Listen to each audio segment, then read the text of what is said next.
उत्तराखंड में इन दिनों सल्ट उपचुनाव को लेकर सियासी घमासान मचा हुआ है, जहां बीजेपी ने महेश जेड़ा को बीजेपी उम्मीदवार के तौर पर उतारने की बात कही है, तो वहीं कांग्रेस ने दो नामों पर अभी विचार विमर्श कर रही है। हालांकि अभी दोनों ही पार्टियों की तरफ से उम्मीदवारों के नामों की घोषणा नहीं हुई है, लेकिन पहाड़ की क्षेत्रीय पार्टी ने सल्ट उपचुनाव को लेकर अपने प्रत्याशी के नाम की घोषणा कर दी है।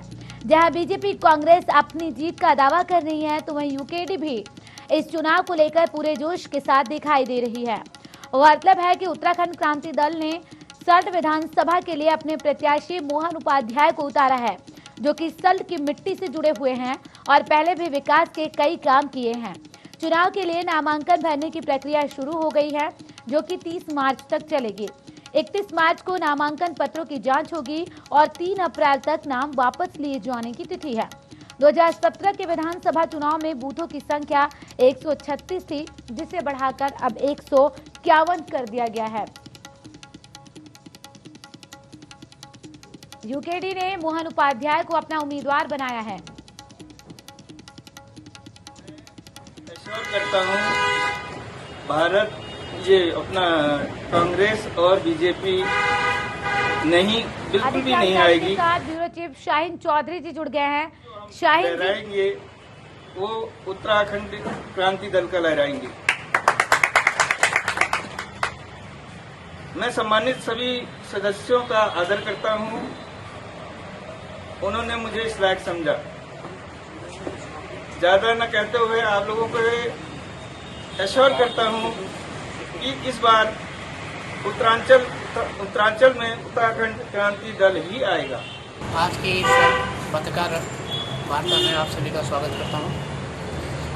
सम्मानित मित्रों, जिस तरह से लगातार प्रदेश में आप देख रहे हैं और दुर्भाग्यवश ये जो चुनाव आया है, इस चुनाव में उत्तराखंड क्रांति दल हम अपना प्रत्याशी भाई मोहन उपाध्याय को डिक्लेयर कर रहे हैं। हम लोग जानते हैं यहाँ बिजली की, पानी की, सड़कों की, अपने अस्पतालों की और स्कूल कॉलेजों की बहुत बड़ी समस्या है। पिछले 20 साल से दूसरी सरकारें इस चीज पर ध्यान भी नहीं दे पाई और न इससे पूर्णतः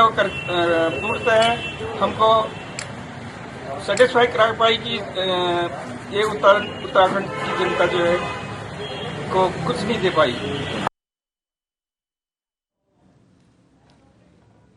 अधिक जानकारी के साथ ब्यूरो चीफ शाहीन चौधरी जी जुड़ गए हैं। शाहीन जी, जहां एक तरफ बीजेपी और कांग्रेस अभी तक अपने प्रत्याशी के नामों की घोषणा तक नहीं कर पाए हैं, वहीं अगर यूकेडी की बात करें तो पूरे जोश के साथ यहां तैयारी दिखाई दे रही है यूकेडी की।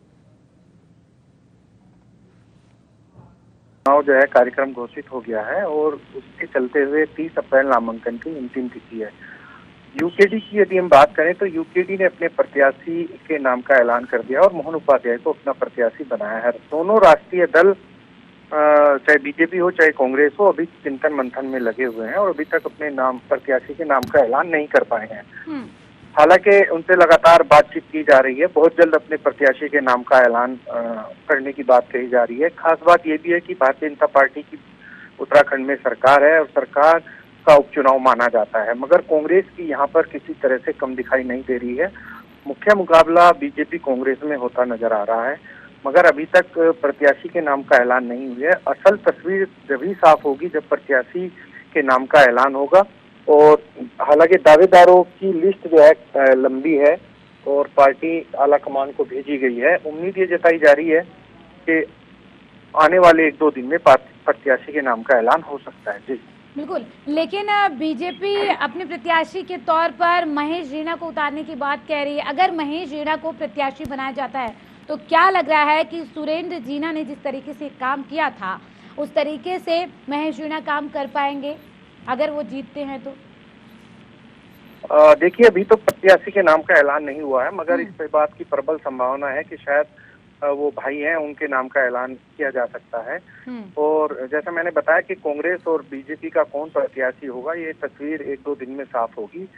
सुरेंद्र सिंह जीना जो है लोकप्रिय विधायक थे उस क्षेत्र के, 3 बार के विधायक रहे हैं और जिस तरह से जनता का उनको समर्थन मिलता रहा है, देखना होगा कि उनके भाई को भी उस तरह का समर्थन जनता देती है। और यदि कांग्रेस के उम्मीदवार की हम बात करें, जिस तरह से पूर्व विधायक रणजीत रावत, उनके बेटे का नाम लिया जा रहा है, तो यदि वो भी चुनाव मैदान में आते हैं तो निश्चित तौर पर मुकाबला दिलचस्प होगा और कड़ा मुकाबला होगा। बिल्कुल, शुक्रिया तमाम जानकारी के लिए शाहीन जी।